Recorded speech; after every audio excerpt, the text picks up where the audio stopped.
c'est très difficile de définir le jeu de manière générale.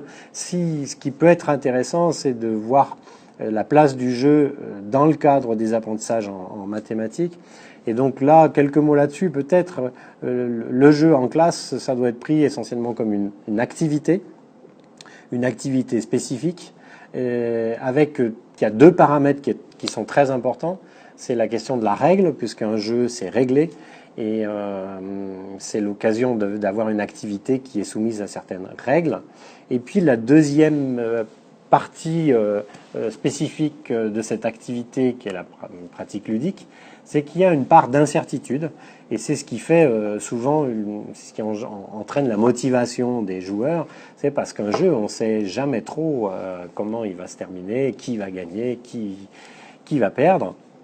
Donc cette dimension d'incertitude, elle est importante en termes de jeu, en termes d'activité ludique, même si on verra, on pourra peut-être en discuter, c'est quelque chose dont qu'il faut savoir contrôler dans le cadre de la classe, puisqu'il y a des choses qui sont possibles et d'autres un petit peu moins. Voilà, la pratique ludique, c'est aussi un environnement spécifique, un environnement qui est basé sur le plaisir, la motivation, les échanges. J'en ai dit un tout petit mot tout à l'heure. Il y a du plaisir à jouer et ça entraîne la motivation. Alors on cherche, quand on est enseignant, on cherche quand même souvent à motiver ses élèves pour apprendre. C'est vrai que là, le jeu est un support assez fort parce qu'il permet aux élèves de rester motivés, en tout cas pendant toute la pratique ludique, à condition, bien entendu, comme je l'ai dit avant, qu'elle soit réglée.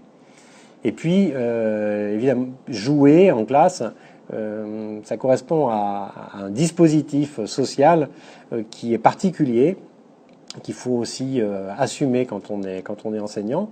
Dans la pratique ludique, là, par exemple, la question de l'autonomie est importante. Et ce qui va caractériser ce dispositif de travail, c'est qu'on va donner aux élèves un fort pouvoir de décision et de choix dans le courant du jeu. Et ça, c'est des choses qui caractérisent la pratique ludique en classe.